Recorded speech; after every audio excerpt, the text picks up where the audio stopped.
नमस्कार, मैं सैयद अख्तर श्री अरविंदो सोसाइटी की ओर से आपका बहुत बहुत स्वागत व अभिनंदन करता हूं। हम आज शिक्षा में शून्य निवेश नवाचार कार्यक्रम ZIIEI द्वारा संकलित एक रोचक व अभिनव नवाचार के बारे में आपको बताएंगे। हम इनोवेटिव पाठशाला के अंतर्गत NCERT के कक्षा 5 की हिंदी भाषा की पुस्तक रिमझिम के पाठ 3 खिलौने वाला के एक नवाचार अभिनव शिक्षण तकनीक की गतिविधि सरल भाषा अधिगम का इस वीडियो में क्रियान्वयन करेंगे। हम आशा करते हैं कि आप इस वीडियो को देखने के उपरांत इस नवाचार तकनीक को अपने विद्यालय व कक्षा में अवश्य लागू करेंगे।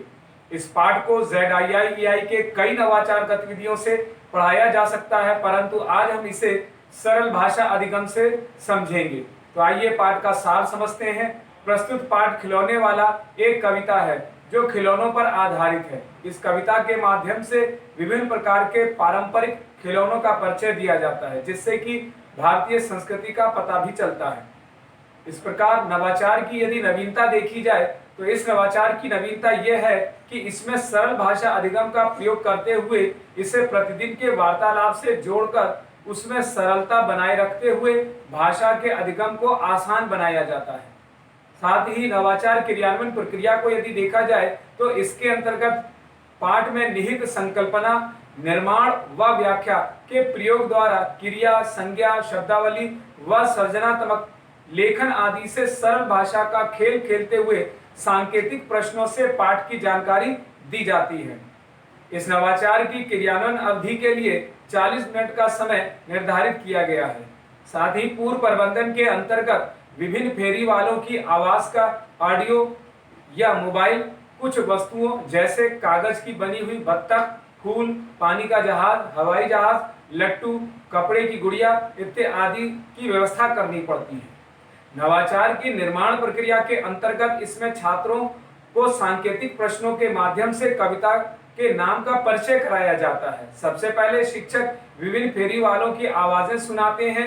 उसके बाद साथ लाए हुए कागज से बने हुए खिलौने दिखाते हुए छात्रों से कुछ प्रश्न करते हैं, जैसे क्या आप बता सकते हैं कि ऑडियो में किसकी आवाजें हैं? संभावित उत्तर में फल वाले, सब्जी वाले, खिलौने वाले की। क्या आपने कभी कागज के खिलौनों से खेला है? संभावित उत्तर में हाँ, पानी के जहाज, हवाई जहाज आदि से। शिक्षक विभिन्न प्रांतों के खिलौनों की जानकारी देने के बाद छात्रों से पूछते हैं कि क्या आप बता सकते हैं कि आज हम कौन सा पाठ पढ़ने जा रहे हैं? तब संभावित उत्तर में छात्र कहते हैं फेरी वाले, अलग अलग खिलौने। कुछ छात्र कहते हैं पता नहीं। तब शिक्षक बताते हैं कि आज हम जो पाठ पढ़ने जा रहे हैं उसका नाम खिलौने वाला है। इस प्रकार इस नवाचार की व्याख्या को यदि देखा जाए तो सरल भाषा अधिगम के द्वारा विभिन्न खिलौनों को पहचानते हुए व चर्चा के द्वारा संज्ञा, क्रिया, सृजनात्मक लेखन की जानकारी प्रदान की जाती है। इसके लिए शिक्षक छात्रों से पूछते हैं कि आपने कौन कौन से खिलौनों से खेला है? तब संभावित उत्तर में छात्र बोलते हैं पानी वाला जहाज, हवाई जहाज, लट्टू, कपड़े की गुड़िया, मिट्टी के बर्तन इत्यादि। इसके बाद शिक्षक सभी छात्रों को बताते हैं कि अलग अलग नामों वाले जो शब्द होते हैं उन्हें संज्ञा शब्द कहते हैं। इसी प्रकार शिक्षक छात्रों को क्रिया शब्दों की जानकारी देने के लिए उन्हें फेरी वालों का अभिनय करने को कहते हैं।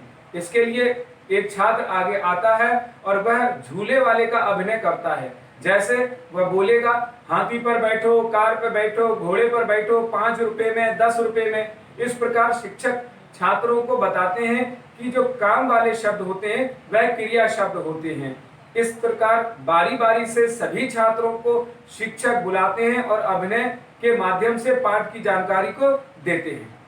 इस नवाचार के अंत में सृजनात्मक लेखन के लिए छात्रों को पाठ में आए हुए कठिन शब्दों को लिखकर लाने के लिए कहा जाता है और बाद में उन्हें याद करने को भी कहा जाता है, जिससे कि छात्रों का शब्दकोश मजबूत होता है।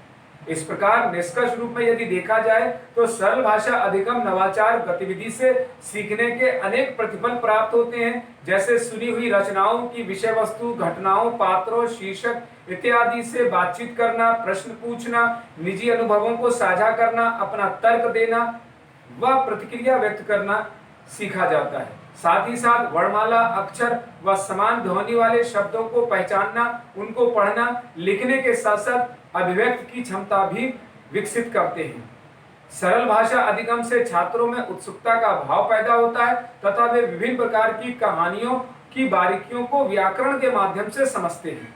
कही जा रही बात, कहानी, कविता आदि को कहने की समझ भी विकसित करते हैं। इस प्रकार इस नवाचार में पीआरटी अनुपात के साथ साथ एनसीएफ 2005 के उद्देश्यों का भी ध्यान रखा गया है।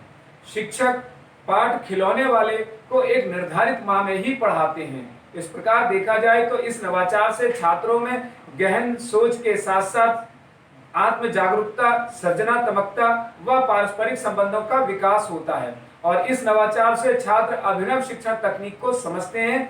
कहा जा सकता है कि यह नवाचार वास्तव में एक अभिनव नवाचार है।